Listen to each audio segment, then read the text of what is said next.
పూరా లోకల్. కాంగ్రెస్ ను ఆదుకున్న మహాలక్ష్మి బడ్జెట్ లో మొండి చేయించారు సార్.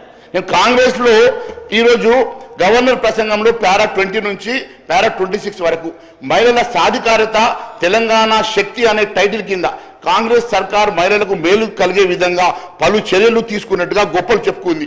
కానీ వాస్తవానికి మహిళలకు ఇచ్చిన హామీలు అమలు చేయకుండా వారిని నిలువుగా మోసం చేసి దగా చేసిన మాట వాస్తవం కాదని అడుగుతున్న అధ్యక్ష. కాంగ్రెస్ మేనిఫెస్టోలో అభయస్థం హామీల్లో 6 గ్యారంటీల్లో మొదటిది మహాలక్ష్మి పథకం కదా అధ్యక్ష. ఇందులోనూ మొదటి హామీ మహిళలకు ప్రతి నెల 2500 రూపాయలు సాయం చేస్తామని చెప్పారు కదా అధ్యక్ష. ఇప్పుడే పక్క రాష్ట్రం సంగతి చెప్పారు అధ్యక్ష. మొన్ననే మహారాష్ట్ర ఎన్నికల్లో వారు కూడా పోయింది అధ్యక్ష. వారు కూడా పోయింది అక్కడ మరి భారతీయ జనతా పార్టీ గెలిచింది అధ్యక్ష. అక్కడ చెప్పినట్టు ఒప్పుకున్నట్టు 2500 రూపాయలు ఇస్తున్నారు కదా అధ్యక్ష. అదే మాదిరిగా మనం ఢిల్లీలో కూడా 2500 మేము మహిళలకు ఇస్తామంటే 2500 ఇస్తున్నాం కదా అధ్యక్ష.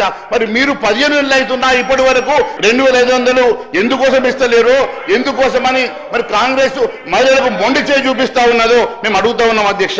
అంతేకాదు అధ్యక్ష, ఇది మరి కాలేజీలకు పూర్తిగా విద్యార్థులకు స్కూటీలు ఇస్తామని చెప్పారు అధ్యక్ష. మరి స్కూటీలు కూడా ఈరోజు స్కూటీలు ఇస్తామని చెప్పిండ్రు. పెళ్లి చేసుకున్నటువంటి अरे यार आप उनके दोस्त है, आप उनके अलायंस में है, आप कुछ भी बोलो, हमारा कोई इश्यू नहीं है. हमको मालूम है, जनता को मालूम है, एमआईएम कांग्रेस के गोद में बैठ के कुछ भी बात करो, उसका कोई फर्क नहीं पड़ता. ఈ రోజు అంతేకాదు అధ్యక్ష, నేను ఒకటే అడుగుతా ఉన్నాను అధ్యక్ష, మీరు పెళ్లి చేసుకున్నటువంటి అమ్మాయిలకు తులం బంగారం పెడతామన్నారు అధ్యక్ష. 15 నెలలైనా అధ్యక్ష నాకు ఒక సూట్ కేసు కావాలి అధ్యక్ష. నాకు ఒక సూట్ కేసు కావాలి. వాళ్ళు 15 లక్షల రూపాయలు ఇచ్చి నాకు పట్టకపోవడం ఎట్లా తెలుస్తుంది అధ్యక్ష. ఒక సూట్ కేసు కావాలి అధ్యక్ష. 15 లక్షలు ఇచ్చిన వాళ్ళు 15 లక్షలు ఎట్లా పట్టకపోవాలి అర్థమవుతలేదు అధ్యక్ష.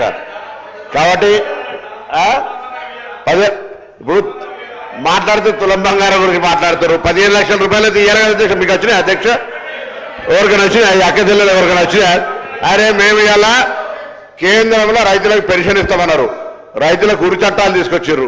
ఇలా భారతీయ జనతా పార్టీ సంవత్సరానికి 2 కోట్ల ఉద్యోగాలు ఇస్తానది అధ్యక్ష. వాళ్ళు ఎక్కడ మాట్లాడితే దానికి ఆచరణ?